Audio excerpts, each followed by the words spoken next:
Good afternoon. I'm Erin Michael with Capital One and this year's chapter president. Today's program will bring an understanding of how environmental, social, and governance, commonly referred to as ESG, is quickly becoming Main Street in our industry. Our profession is being called upon to make changes, and the collection of data and transparency is a big step here. A special thank you to our Education Committee for putting together this important panel. We've structured the panel to bring the best value for your time. The first hour will be with the full panel of esteemed speakers, and then we'll head to breakout rooms where we can deeply share thoughts. And these are opportunities to ask questions to the speakers, soul search for solutions, and solve challenges. It's important to note that during the breakout sessions, things won't be recorded, so we really encourage you to openly share. Also, important to note that it isn't a meeting format through Zoom, so please keep your cameras off and your microphones on mute through the presentation. You'll have an opportunity to turn everything back on once we get into the breakout rooms. And please don't forget to submit your questions in the chat box through the presentation. In addition, today, we look forward to welcoming you to upcoming events. Our registration is open for the Young Leaders and New Members Beer Garden Happy Hour happening on October 27th and a Pickup Pickleball on November 5th. Say that 15 times too fast. And then, of course, and importantly, our 2021 Awards of Excellence event is taking place virtually again this year on November 16th. Now let's get to it. Our moderator today is Matt Ellis, the founder and CEO of Measurable. Matt's company is a leader in corporate real estate for ESG reporting. His company is growing and is heavily focused on helping corporate real estate navigate the reporting requirements and the data that is needed. Prior to founding Measurable, Matt was a broker, so he understands real estate, and he was also the director of sustainability at CBRE. He holds an MBA as well as a CRM and BEP certification.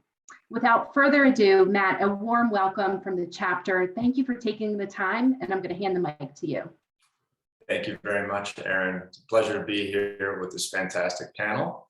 I'm going to go ahead and read something out to you guys. I hope will set the table for our conversation today. A substantial, if not the vast majority of companies' environmental and social impacts derive from the real estate that they own or occupy. From electrons consumed in data centers and office buildings to the health and well-being of workers, and the voluntary and regulatory frameworks that address how both are measured and reported, the rise of ESG has profound impacts on corporate real estate strategy. For purposes of today's panel, we'll refer to this constellation of ESG issues as the corporate ESG experience. It's a fantastic new piece of ESG jargon for you. The corporate ESG experience is driven by three phenomena. Number one, investor pressure. Number two, regulation. And number three, we're going to merge two that probably should be separate, but items of three are best. Customer and employee expectations. Each have been accelerated and amplified by the pandemic, hence an incredibly important time that this conversation occurred. This panel today will explore the drivers and implications of the corporate ESG experience. We'll start by discussing these three drivers, and from there, we're going to hone in on the essential need to know implications of them.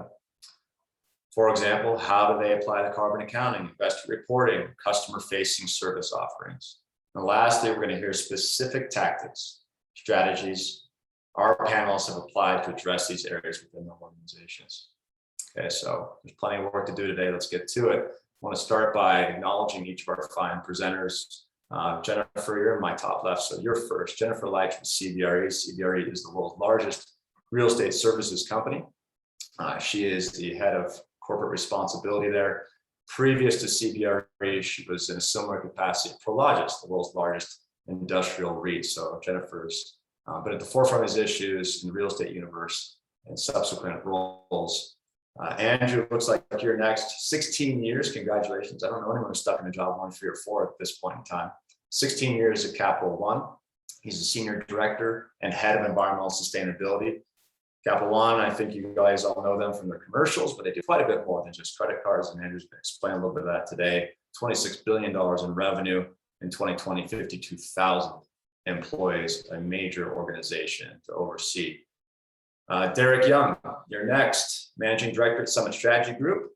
Derek's got a long tenure in a lot of different fascinating roles. So we've seen this issue from all different sides. He was at FedEx working on sustainability, and I also had the chance to meet Derek when he was with BREEAM, which is actually the world's most widely adopted green building program, not LEED like many folks in the US might think. Derek, good to have you with you. Shen Yen, you're last in my round of the wheel here. This is such a fantastic thing that we have each of these folks assembled because they represent different constituencies. And Shen Yen is with WRI, the World Resource Institute. She is looking after their global sustainability initiative.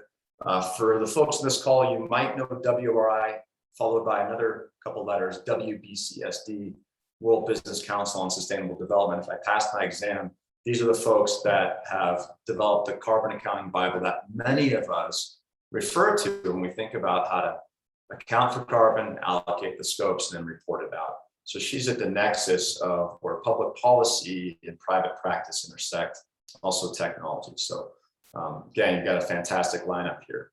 I want to kick us off by asking each of you to speak to these three drivers that we've laid out. And Jennifer, the investors, the money are always the ones that get a lot of attention. So I was hoping you could just talk with us about how do you see the investor pressure driving this issue of ESG? Thank you. Yeah, thanks so much, Matt, and thanks everyone for the opportunity to be here. I have been having some internet stability challenges, so please let me know if I'm not coming through clear at all. Okay, great. So in terms of investor pressure, I certainly want to speak to what we're seeing here at CBRE and the wider lens. So over the last, I would say 3 or 4 years, we've been seeing increasing interest from our investors on what the company's doing around ESG. And when we say ESG, again, I really appreciate Matt clarifying what the acronym is and how we're thinking about it today. The questions that we're getting specifically are questions related to climate risk and diversity, equity, and inclusion, as well as other issues around human capital, such as safety and well-being. And so why are we getting these questions from investors when we never got these questions before? Really, I think investors are starting to realize that environmental, social, and governance issues can affect the performance of their investment portfolios. And if there's anything that, like you said, Matt, that's going to impact money, right? They want to make sure that they're managing that risk and mitigating that risk. And there have been a plethora of organizations that have come together to develop standards, frameworks, entities where investors are coming together to kind of use their collective power to drive action within companies. So again, I don't want to overwhelm everyone with the alphabet soup of organizations that are out there, but just a couple to note, because again, we specifically are hearing from our investors who are engaged in these organizations. One is PRI, the Principles for Responsible Investing. And these are principles that investors have signed on to, saying that they will incorporate ESG issues into their investment analysis and decision-making processes. And once they sign on to PRI, then they start asking the companies that they're invested in, hey, what are you all doing? Because we need to understand that information so that we can, say we're actually adhering to these principles that we've signed on to. So that's definitely been a driver in the last few years. Another one is SASB, the Sustainability Accounting Standards Board. So SASB is a set of standards that companies can use to report on the financial impacts of ESG issues. And investors are backing SASB because they want to know what those financial impacts could be to them. And so many investors have organized through SASB's investor advisory group, their membership alliance, and using their collective power to put pressure on companies to say, hey, you need to disclose this information that is most important to your industry regarding ESG issues. And then the last acronym that I'll throw out is the TCFD, the Task Force for Climate-Related Financial Disclosures.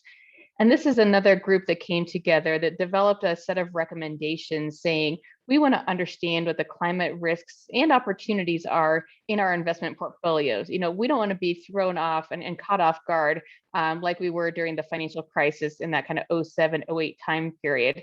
And climate could be another one of those big, crises opportunities. And so we're going to come together and ask companies to disclose information to help us feel more confident that they're managing risks related to climate change. And so many investors have formally signed on saying, hey, we support what the TCFD is doing. We want companies that we're invested in to disclose using those recommendations. And just so, again, to maybe round it out here, CBRE, our top 10 investors, for example, a majority of them are actively engaged in every one of those entities, in PRI, in SASB, in TCFD. So it's not just, some investors are out there doing some things. It's a majority of CBRE's top shareholders. So, we're getting these questions from them about what we're doing in this space, because again, they're trying to mitigate risk to their investment portfolios. And again, I'm sure I could talk for the entire hour here, but I'm going to cut myself off and maybe leave that for now. This is a tremendous start, Jennifer. Thank you. And what I think I want to just distill a couple things here. Investors like returns, risk-adjusted returns. And so they're seeking through ESG to minimize risk and maximize relative return. I think that's the core. When people ask, well, why? It really is about that. And there's plenty of fantastic academic research that draws that link and looks at the stock performance of companies and all sorts of fun things. So if you want validation of this issue, please go ahead and take a look at it. We're going to turn our attention now to regulation, because there is the carrot. If it's fair to characterize investors that way, they have the money and they're holding out the standards and expectations. But then there's the stick, and regulation is certainly the stick. And that is following very quickly as the money reacts and moves to address ESG, then all that money is going to get the attention of politicians. And Derek, I was hoping you might make some comments just about the general regulatory expectations out there and how you see them evolving. Yeah, thank you, Matt. And Jennifer, great start. Make it tough to follow. So I think breaking down the regulation, I really want to look at it in the context of three things. Why is regulation emerging as a functional stick, to Matt's point? Who are the players that are involved in developing and preparing to execute regulatory requirements around ESG, and what are they preparing to do? And I think if we break it down these ways, what we can see is that the why really, in my opinion, falls into three specific reasons or justifications for emerging regulation. The first is that as the demand for ESG disclosure has risen, particularly driven by the investor community, as Jennifer so eloquently articulated, the flow of that information has just exploded. And there is no consistent, common, or unified approach for how that information is being delivered. So that it creates a bit of an open marketplace for the review and analysis of disclosure. It creates a scenario whereby we have both voluntary disclosure, we have rating organizations that have both passive and active rating capabilities that are either assessing you with your express participation or without it. There are, a number of different disclosure tools, but there's no consistency across the board. And as Matt pointed out, if the intention is to mitigate risk and create clear and easy ways for the financial community, and as we're going to talk about later, the customer and employee communities to make sense of ESG performance, we need to do something to close that gap. So that's I think the main driver. I think the other really significant reason is that with this growth and rise in reporting and disclosure has come an associated risk of greenwashing. And there is a lot of concern around the fact that not everybody's reports are the same. Not everybody's data is the same. And if you're looking at trying to mitigate and regulate risk, we need to create consistent approaches to how we ensure that information that's being released into the public domain is accurate, verifiable, and transparent. And so the regulators are stepping into that breach, if you will, with an attempt to try to make sense of this and to harmonize the way that we address ESG reporting and disclosure overall. So that's the why. Who are the players involved? This is where it gets kind of interesting because they're varied and many. And I think what's happened is that everybody that has even a tangential touch on the financial marketplace is taking a look at this. So, we've heard comments from Janet Yellen, who's the Secretary of the Treasury. We've seen Brian Dick, who's the chairman of the National Economic Council, make comments on this. But really, I think the three critical organizations or agencies that are behind the development of regulation in this space are the White House. And many of you are probably familiar with this, but if you're not, the White House passed an executive order on climate back in May, or not passed, it issued an executive order in May. And part of that executive order specifically called on all agencies of the US government to coordinate and work together on coming up with recommendations around the need for or the opportunity to put in place mandatory disclosure requirements, and to really assess the entirety of the overlap between climate risk and federal investment. So we're seeing a lot happening through the White House, and there's a lot more to that report, to that executive order, but those are sort of two critical themes. The second is the SEC, Securities and Exchange Commission. And the SEC has, as many of you know, regulate both public and private companies, and they have made it clear that they are intending to issue a rulemaking. There's already a proposed rulemaking on climate and climate risk, and we should be seeing the formalization of those rules in the latter part of this year or beginning of next year. And the anticipation is that we're going to see a move towards some form of mandatory, at least climate risk disclosure. And there is a difference between climate reporting and climate risk. Climate reporting is my greenhouse gas emissions are these. Climate risk talks about the physical and transitional risks of your business, but we can get into that another time if we want to. But in essence, we're going to see something likely on climate risk and potentially on the beginnings to, sort of harmonize some of the mandatory ESG reporting requirements. And then finally, you have Congress wading into the mix. And Congress has passed, or they passed a bill in June that I believe it was HR 1187, the ESG Disclosure Simplification Act. It passed the House of Representatives. It did not pass the Senate. It will probably not pass the Senate. But what we are seeing is that at least in the House, there's an emergence of interest in a variety of different disclosure related or ESG themed bills. I think there's 6 different bills that have been introduced already this year.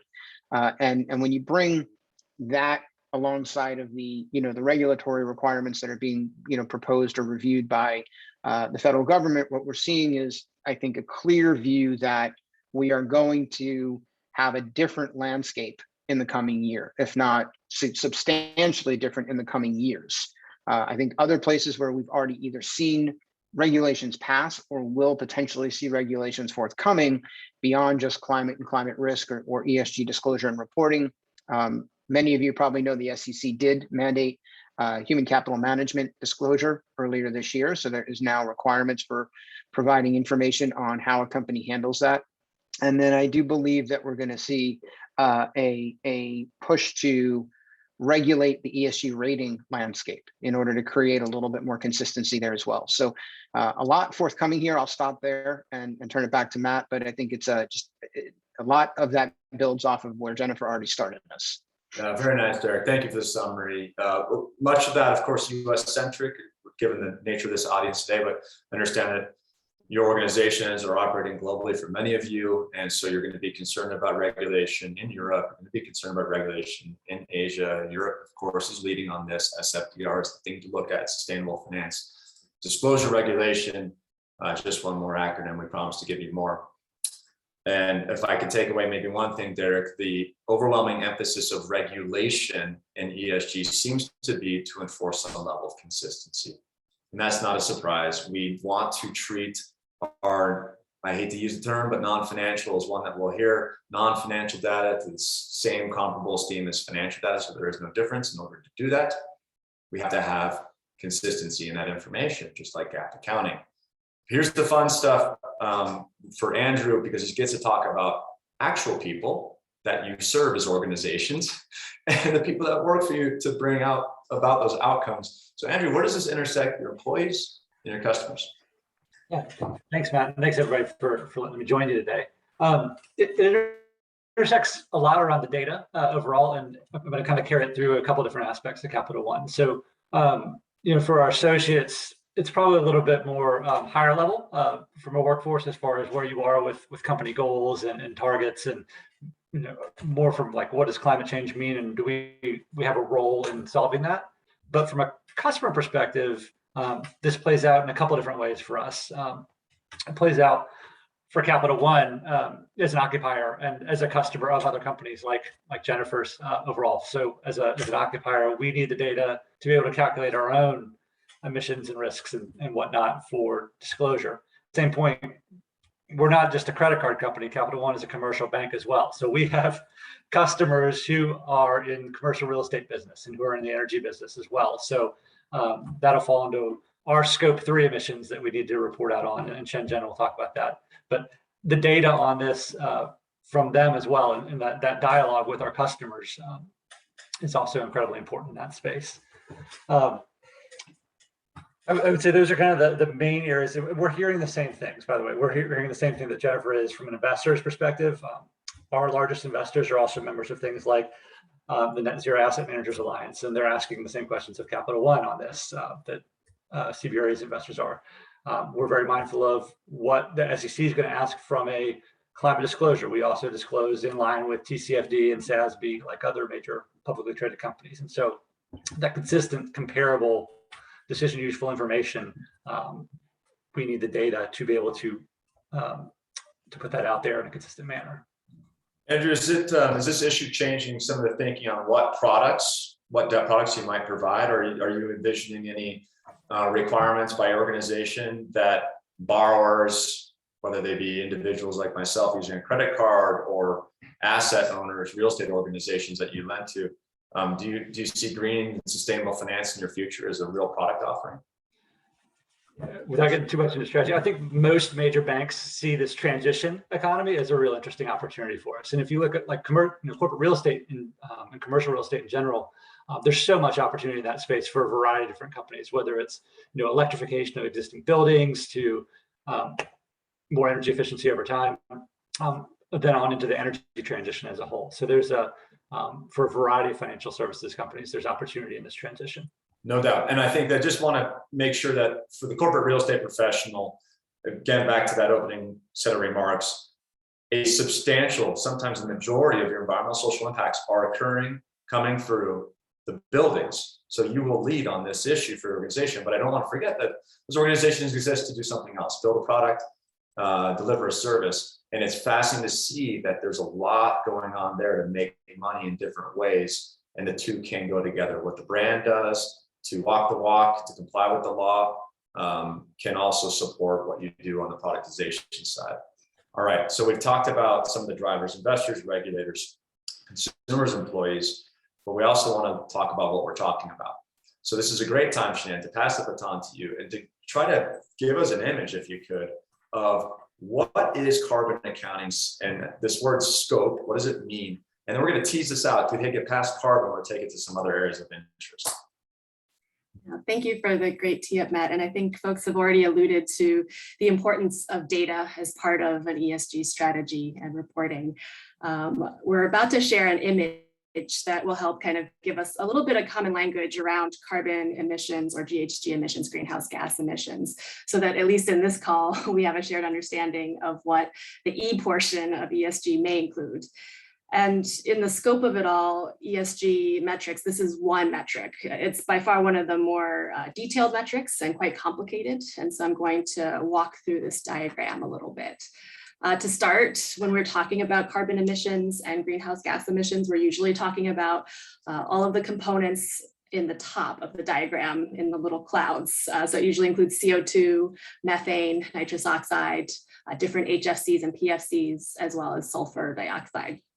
And so in order to get that into a reasonable metric so that you're not tracking each greenhouse gas, there is a CO2 equivalent, which combines the impacts of all of these gases and their impact on the climate into one. And so you'll often see CO2e listed as the main metric for GHG emissions. And then within that, there's many activities that an organization would need to start tracking. Starting in the middle of the diagram in the blue-green color, scope 1 is essentially a required portion if you're going to start doing GHG calculations. It's your direct emissions from things that you own, your assets, your buildings, your company vehicles, fleet vehicles, whether they're corporate cars or trucks. And it's the emissions directly from those assets. And then moving out from scope 1 into the other scopes, you start to get more indirect emissions that are triggered by your relationships, your contracts, your vendors, and then also the things that you sell and provide downstream. And so if we start upstream to the left of the scope 1 arrow, scope 2 emissions, this is also a really key portion of greenhouse gas emissions accounting, the emissions associated with your purchased energy, primarily electricity, and for a few of us, maybe even steam, heating, and cooling. The rest of scope 3, which is what a lot of people talk about because it is a big category of subgroups and sub-activities. And often these are ones that are really tricky to manage because they are not in your asset class. They're your indirect emissions, emissions from vendors, emissions from consumers of your products, emissions from the banks and investment firms that you're buying your assets from. And so if you're still looking upstream, so the things that you are purchasing, that includes your goods and services, any contracted vendors, products that you're buying, the printer paper that you're buying for your offices. It includes capital goods, your laptops, fuel, energy related activities, any transportation. Waste is a popular category. A lot of organizations are thinking about going zero waste, and that fits in right there. And then business travel, which is typically one of the higher emissions categories in scope 3. Although lately it hasn't been a big feature in the last 18 months.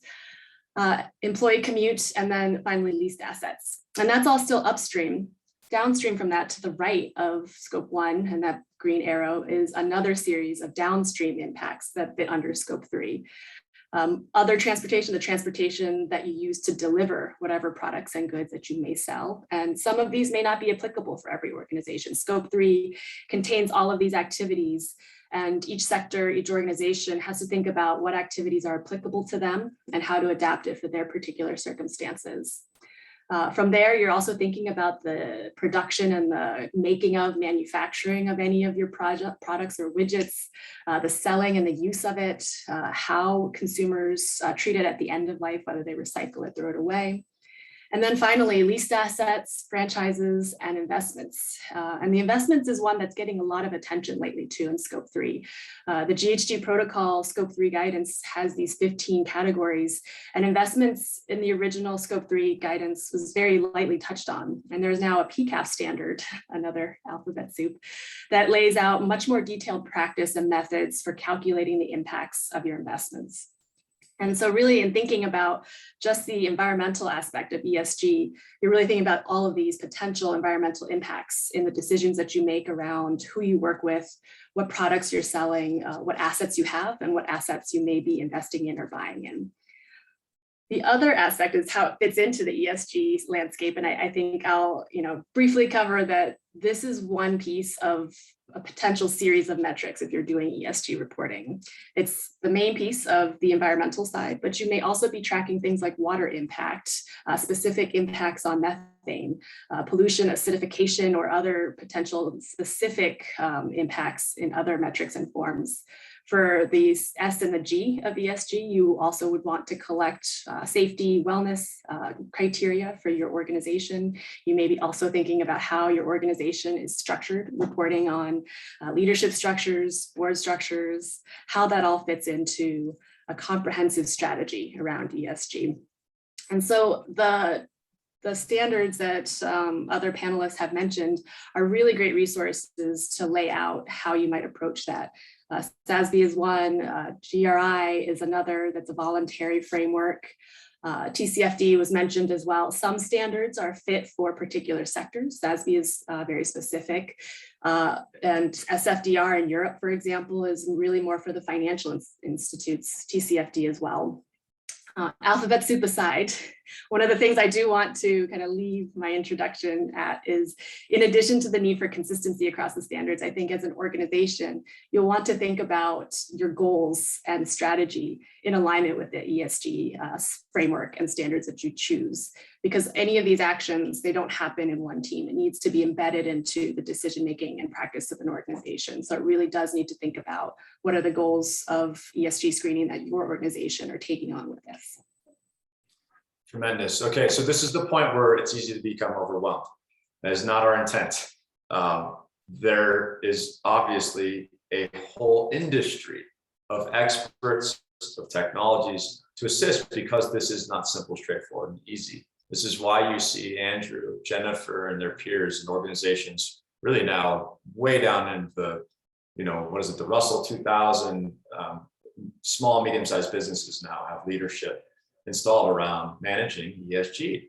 It is difficult, but to distill back to the corporate real estate professional, the thing to look at in that slide is that scope 1 and 2. It's the purchased energy from your facilities where you're paying those utility bills. And it is the other utilities that are coming off that asset that you are going to be responsible for. There are other things here, but I'm just talking about carbon specifically. It is absolutely an issue of your utility expenditures. That is information you should be managing and controlling anyways. And getting from there to carbon is not that difficult. Okay, it's about establishing those scopes and those boundaries. And that is something you'll be expected to address. And I would imagine that from some of you, you already have the mandate to reduce or come up with a strategy to do that. So that, I think, is one of the key differences in the corporate real estate professional's life going forward. And then we have this other word that I want to highlight from Shenyan's commentary, which is scope. When we talk about carbon, you have scopes 1, 2, and 3. But when we talk about broadly ESG, the scope of that for the organization is vast and does extend all the way out to things like human capital, good governance, board leadership, board diversity, and a whole range of other issues that the corporate real estate professional probably will not be part of. So don't worry, your job isn't everything. It is just a piece of this, but a very, very important one.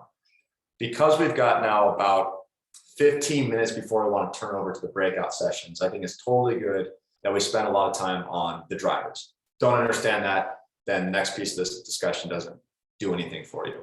The next piece is going to be about, so what?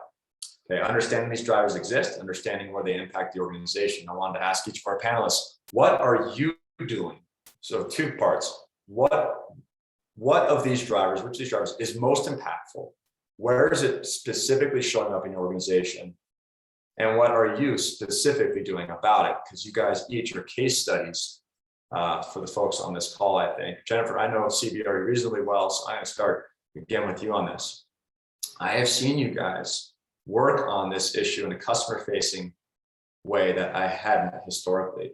This is the adoption of science-based targets, the desire to measure, disclose the total portfolio of CBRE under management, enormous undertaking. Tell me why you did it and how you're going about it. Yeah, thanks, Anything Matt. else you want to talk about too, by the way? Just a few things. Yeah, no, thank you. And you're absolutely right. We have been paying attention to ESG issues for a long time. We've been reporting, issuing our annual corporate responsibility report using some of the predominant standards and frameworks that we discussed for 14 years now. But as you noted, the thing that we've really started to do in the last couple of years is really understand the full scale of our environmental impacts specifically. And that includes, of course, as you talked about, the scopes 1 and 2, the emissions from our own operations. We'd been reporting some categories of scope 3 emissions, the quote unquote easy ones like business travel. But it wasn't until a couple of years ago that we actually started looking at the emissions from the properties and facilities that we manage on behalf of our owner and occupier clients. And that we manage 7 billion square feet of real estate globally for tens of thousands of clients. So this is definitely no small undertaking. But when we did kind of a full review of our impacts and our opportunity to influence, that's our biggest opportunity to influence, right? It's not just what we can do with our own offices and our own vehicle fleet. Those things are important, of course, and we have to keep on top of them. but we really need to understand what's happening within the properties and facilities that we're managing and how we can influence those owners and occupiers to be operating those properties in a more environmentally responsible way. So we have started to collect data for our managed portfolio. We have reported that for the last couple of years. About a year ago, we announced our science-based target, which is a target to reduce our greenhouse gas emissions. And that included, again, not only emissions from our own operations, but also from all of those properties and facilities that we're managing. And we got that target approved by the Science Based Targets Initiative. So it wasn't just me saying, here's a good number for how much we want to reduce this. It was, doing some serious number crunching and adhering to a strict methodology to make sure that we're taking responsibility for the things that we should be taking responsibility for as the world's largest commercial real estate services firm. And just last month, we actually expanded that science-based target commitment to now include a net zero commitment. So we're aiming to be net zero by 2040. Again, so net zero greenhouse gas emissions, not only for our own operations, but for literally those billions of square feet that we're managing on behalf of owner and occupier clients. And so, yeah, how the heck are we going to do that? Well, that's a very good question. We've got less than 20 years to get there. But it's going to take all of those drivers that we've been talking about today, right? We're already feeling that pressure from investors. Part of the reason we made that net zero commitment was because our investors were asking us to. Part of the reason we made that commitment was because we recognized, especially our occupier clients, a majority of our major occupier clients already were making net zero commitments of their own. They want us to help them on that journey, and we have to be on that journey ourselves to be a credible partner, and provide those types of services to those clients. So we're absolutely, and of course, regulatory pressure too that we talked about today.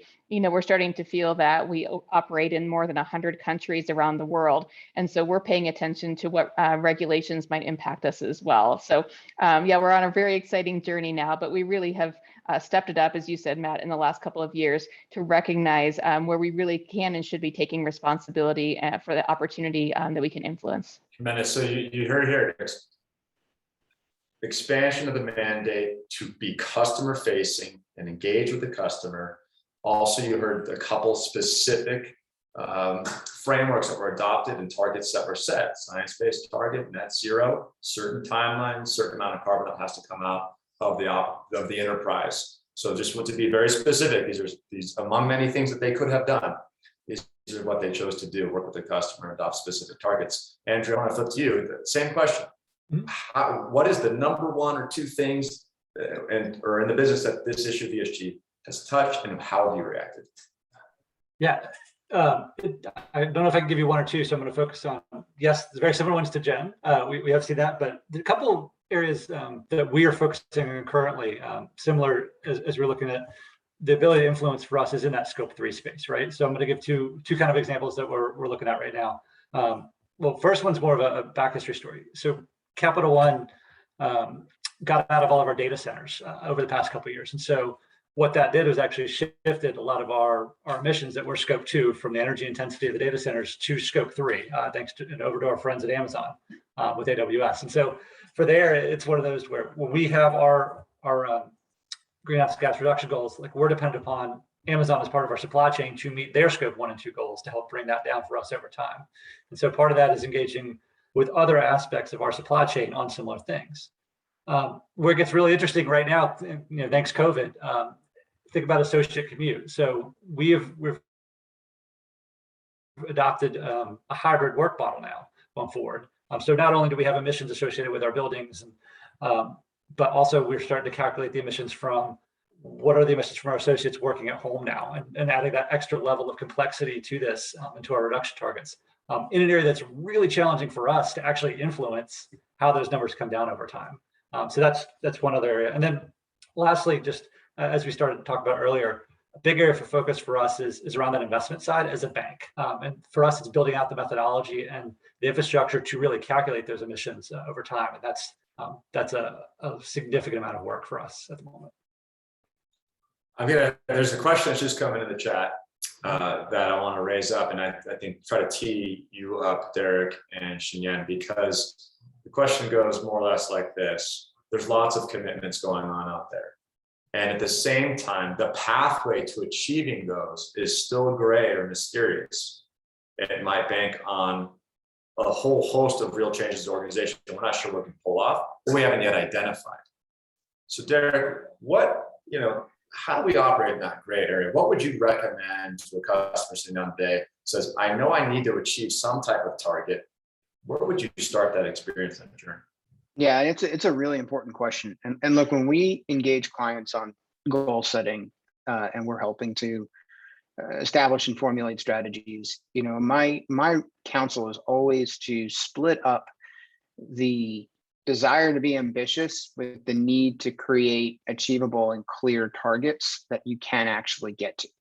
So, if you have no goals and you suddenly wake up one morning and decide you're going to set a wildly ambitious target that has little to no substance behind it, it's perceived as just putting a random stake in the ground to say that you're trying to show that you're paying attention.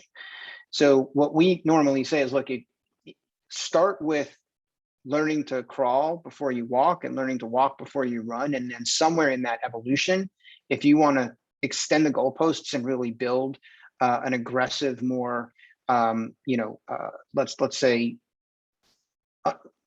unclear but desired outcome, then that's okay. And if you look at the companies who have navigated that successfully, let's take, for example, Microsoft, who set, I think probably what may be the most wildly ambitious climate goal in the world a couple of years ago, when they said that they would not only mitigate but actually eliminate the emissions that the entire company has ever generated in its history.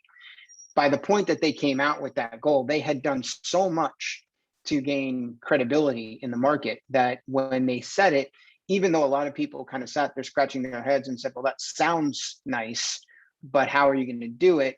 They were given the benefit of the doubt that they would be put in a position to explain or demonstrate that path. If you work from the other direction back, you're going to find yourself in a really significant hole. So you got to go through the steps. There's no shortcut here, right? I mean, I think, Shenzhen did a beautiful job of articulating what using net zero, which is what the question was about, what climate accounting looks like. You can't set a net zero goal if you haven't done a baseline analysis of your emissions. And so you got to start with step 1. You can't start with step 5. And if you do it properly, and if you go through the process in a way that allows you to take on what we say are some of the more critical factors in building an ESG strategy, right? Be proactive, not reactive. So own and understand the landscape you're operating in, own and understand the baselines that you have to work with, and then build forward from there to kind of embrace and understand your risks. So know where you're exposed and know how you're being perceived so that you can create strategies and goals that address those things. Really look to embed it in your business and take the effort, take the time to work through those steps in the right order, and then make sure that you manage what we call the say-do gap. And that gets right to the question, right? The say-do gap is, you have to say what you do, you have to do what you say.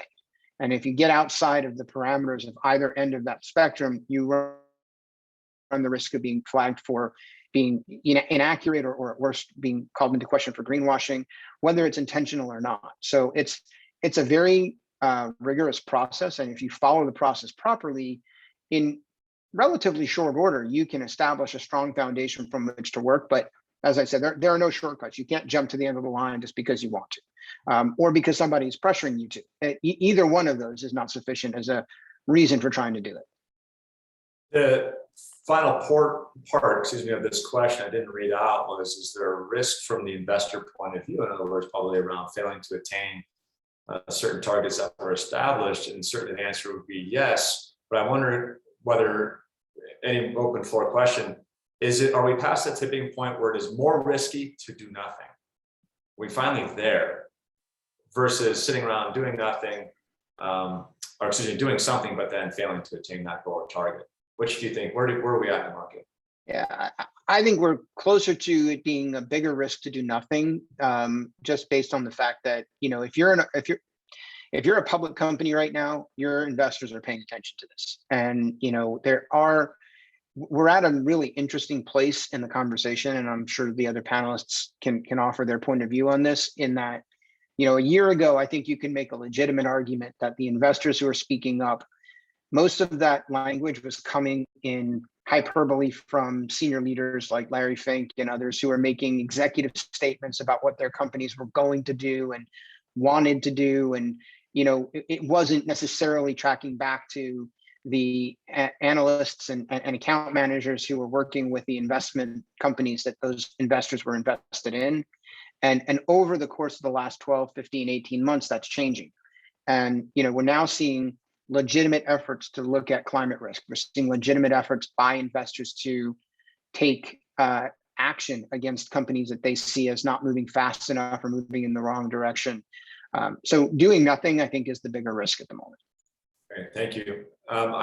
Again, just a deference to time, guys, because we're about 5 minutes out from moving into our breakout rooms. We've spent a great deal talking about carbon and talking about how some of the organizations in the call would recommend or have themselves acted on carbon. But early in this conversation, we said, look, that's not the sum total of it, right? We titled this ESG transformation, and certainly that entails things like employee health and well-being. And I think that's the one that really hits home for the corporate real estate executive. So I'd just like to see or hear some comments on the pandemic, of course, because we have to talk about it, the move to remote, and the employee experience, and employee health and well-being, and what should the corporate real estate professional be thinking about, worrying about, or doing around that. So anybody want to take a stab at it, free to do it. Otherwise, I'm going to ask that Jennifer does, because she's in the real estate business day to day. But who wants to go first? Employee health and well-being, how are we dealing with it in our organizations? I'll take a starting practice for my own organization. Again, I think it's focus on flexibility and focus on what can you do to enable your associates to work in the best way that works for them, given what we've been through most recently. And so I think health and safety being first and foremost, right? So if it's not safe to come into the office or not safe to work the way we did, then enabling new ways to work is critical. And I feel like we've done a good job of that. At the same point, it's created a new way to work going forward. I think it's created completely different expectations from the workforce overall. And so that actually moves into a whole different human capital kind of question for you, as well as, are you creating a means to work to give yourself the best talent possible? Yeah, certainly building on Andrew's comments, absolutely. The pandemic has upended everything, and people are not, going back to an office to do the things that they used to go to an office to do, right? We've realized that we can do many of those things from home. So, adopting some sort of flexibility, hybrid type of scenario is what many of our clients are moving towards, and really using the office as a place for, collaborating, for building culture, for connecting, not as a place where you can go and sit on Zoom calls and sit on phone calls that you can do at home. And again, obviously making sure that when people go to the office at that time is productive and obviously safe.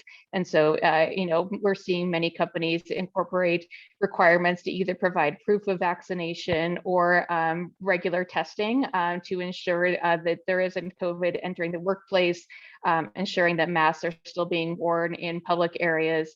I think we saw a little bit of easing of that earlier this summer, and then with the Delta variant popping up, some more of those restrictions have come back in, and we obviously want to ensure that we're doing things in a manner that's as safe as possible.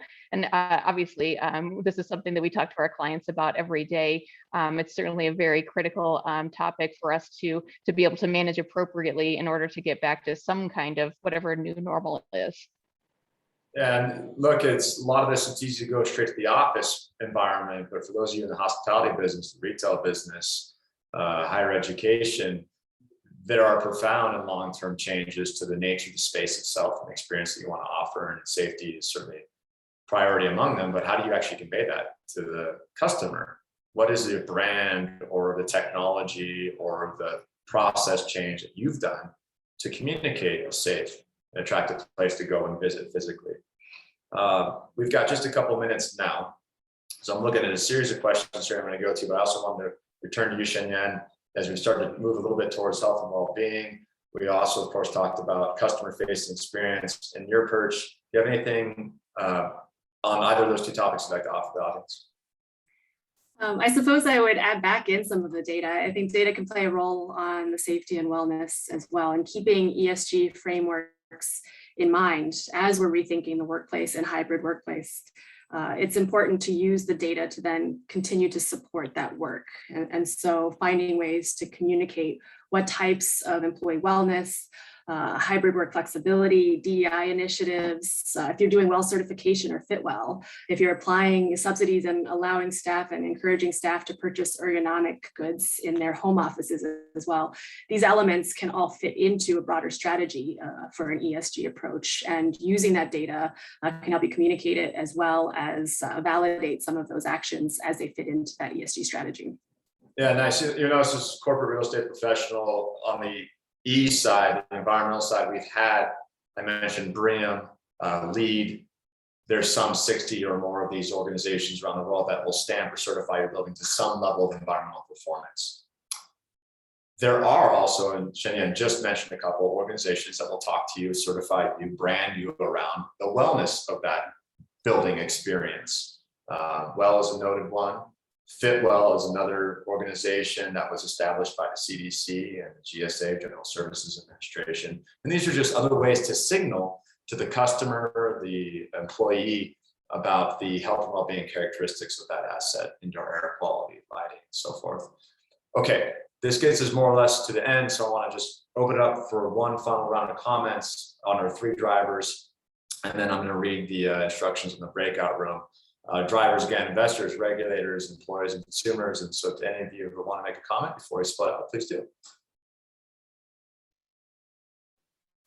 I'll just say that we spent a lot of time on all 3. I think the key to anyone who's looking to figure out how to create an effective strategy is to make sure that you work through all 3. You know, you can't get overly focused on one. This is about integrating all of the things that impact your business in a functionally and proactive way. So, you know, it's hard to kind of pay attention to everything, but in this case, you do have to try to integrate as much as possible. Derek, everyone's saving their firepower for the breakout rooms. I looked at the registrant list for this call. Many of you could be the speakers here today.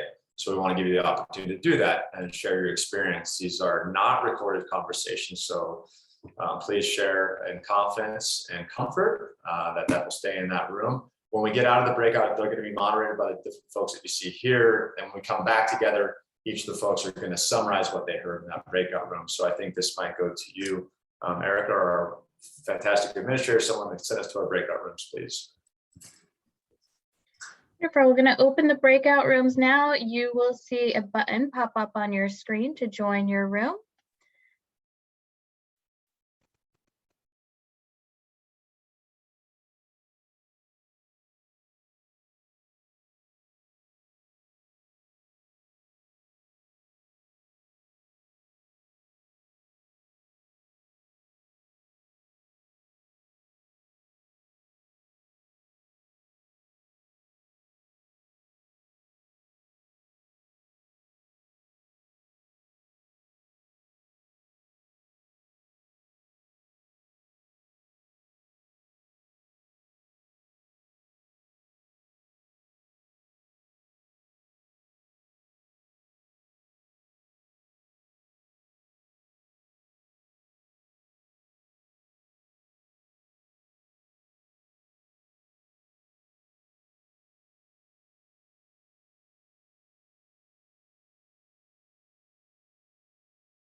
then we reorganize our portfolios constantly. But it's on the order of like, it's about 500,000 square feet, about 1,200 seats. So, that gives you some sense.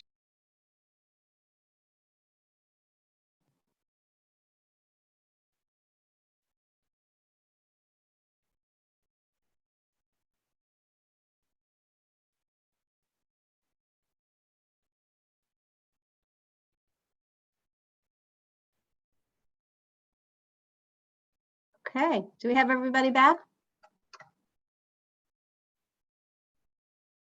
Looks like Unless we lost a few. So, Yeah. a few, We're but I watching, we're tell fighting you, the battle of attrition, but we had a good conversation anyway. yeah, same here. So I'm really interested to go around and see who wants to talk first, and we'll just go around round robin as the like readouts from the groups. Any takeaways, aha moments, things you want to share?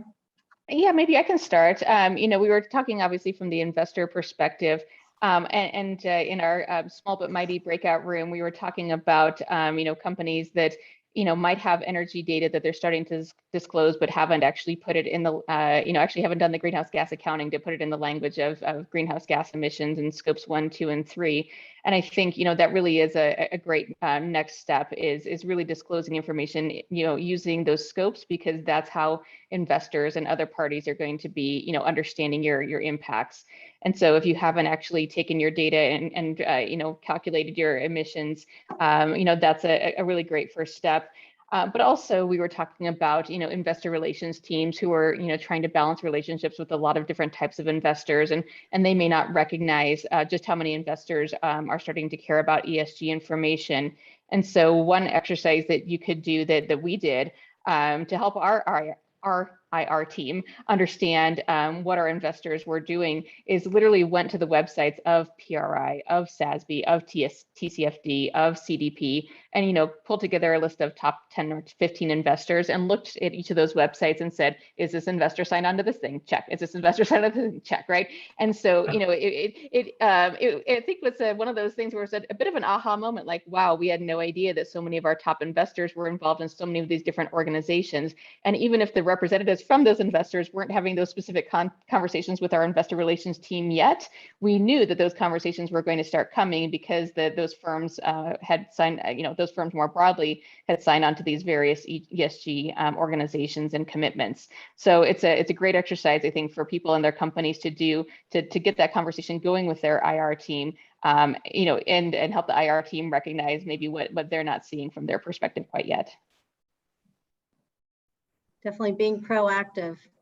I was actually going to add to Jennifer's comment. I just thought it was fascinating, even that there's this new brokered relationship between corporate real estate, or who's managing the reporting, and the investor relations team needing to figure out how are they going to talk about this stuff together in a seamless way. So I would share that slide that Jennifer mentioned is one that many of us have all put together as well, that exact kind of view very recently on that. And I think after watching what happened to Exxon in particular, those companies that have made those net zero banking alliance commitments and asset manager commitments, like, are kind of obligated to vote for if a shareholder proposal has climate on it. You can expect that BlackRock and State Street and some others are going to vote for it. So. Yeah, I'll jump in on ours and just say, I think we touched on a few interesting themes. I think the first thing we really talked about was just the question of not just federal regulation, but watching the regional and state regulations that may unfold that will govern, the unique nature of how ESG is managed in different parts of the country. And we've seen, for example, California with its regulatory approach, and that there could be possibilities where you see that replicated. And then at a municipal level, the continued emergence of the green bond market and how it's being deployed to drive project evolution in the space, but also to, kind of back to the investor side, but watching how cities invest their money and what rules they put in place to govern the nature of those investments is also an indication of how cities are going to look at and address ESG in general. So that was one key theme. I think we talked a lot about product specification and supply chains, and just, the importance and the power of the corporate real estate market to drive changes in the way products are being developed, devised, and marketed, and how important that communication is. And then, I think lastly was just the continued opportunity that this all represents to demand consistency in the market and to drive ambiguity out, right? That if we're using tools that allow for multiple individuals to come up with different analytics on the same thing, then we're not succeeding. We need to have, you know, solidified and common and consistent ways to evaluate and measure performance. And that's what, you know, the regulatory effort and even some of the larger corporate and investor efforts are trying to accomplish. But there was a data analytics question, Matt, that you would have hit out of the park, but Jennifer punted for you and a pitch hit for you and did a great job. But so no, it was a good conversation. You know, in our group, one of the things we actually touched briefly on supplier diversity side. We actually moved away from climate for a minute to talk about, but there was a kind of relationship there around asking the right questions. And so one of the folks in our group was talking about how do you build that into your RFP process? And same kind of thing for us on the climate side, building that into our RFP process, into our leasing process, et cetera, as you can work on that longer term roadmap to move the ball down the field here. And then there was a conversation about toward the end here about standards and guidelines, and the standards being a little less absolute and more guidelines with perhaps maybe a conversation if you're not aligning to the guideline, but again, to move the needle there. Good. Any others? I'll just add one comment that's a little bit of a merging of comments from our breakout room, Cheryl, and then the one that we merged into. I think it's also been talked about in other groups, the issue of the barriers to getting to this level of ambition of data and setting targets and finding ways that we can share knowledge and get past the initial clients saying we don't want to do more or it costs too much. And to get to that level of ambition that we need to get to in order to meet some of these voluntary and mandatory criteria around ESG. And I do want to add my own take on the ambition level that science-based targets is a great resource in thinking about not just arbitrary emissions reduction, but emissions reduction in line with global 1.5 degree limits to climate change. And that will be a good sort of benchmark to aim for and to really kind of achieve for, rather than that kind of lack of benchmarking and 20%, 30%.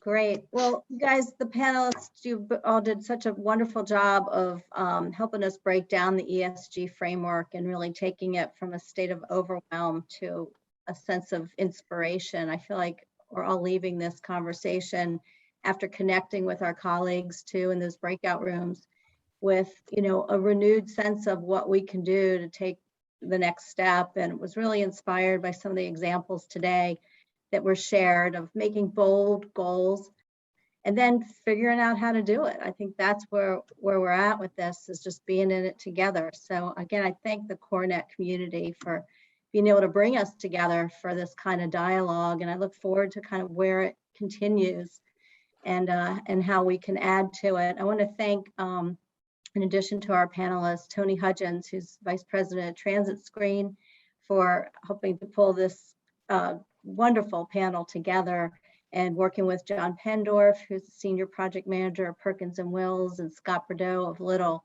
from our Education Committee, to really bring us all together today with a very robust and important topic. So thanks for joining. Thanks for hanging in there. And for everyone else who had dropped off, their contributions are welcome too. Thanks, Cheryl, everybody. Cheryl, Thanks, if I can, I would really like to say the fact that I was able to find Matt, Andrew, Shinyan, and Jennifer, and Derek, you to all just be here and talk today. I feel very lucky. I'm so glad that you guys took the time to work with me and John and Scott Bordeaux to put this together. Where we landed, I kind of feel like that was about expected, but I think the things you guys talked about are at the forefront of corporate real estate, and that was why I was just really excited to have you guys participate. So deeply, deeply appreciative for the time you took, Matt, the effort to kind of help guide the conversation, and all of you guys just I'm very lucky. So thank you. Appreciate it. Thank Great. you so much for pulling Here, this here. together. It's been a wonderful conversation. Yeah, Melanie, thanks for joining. Thanks, everyone. Bye now. Thanks, All right, everybody. thanks, Thank you everyone. all. Great. Take care.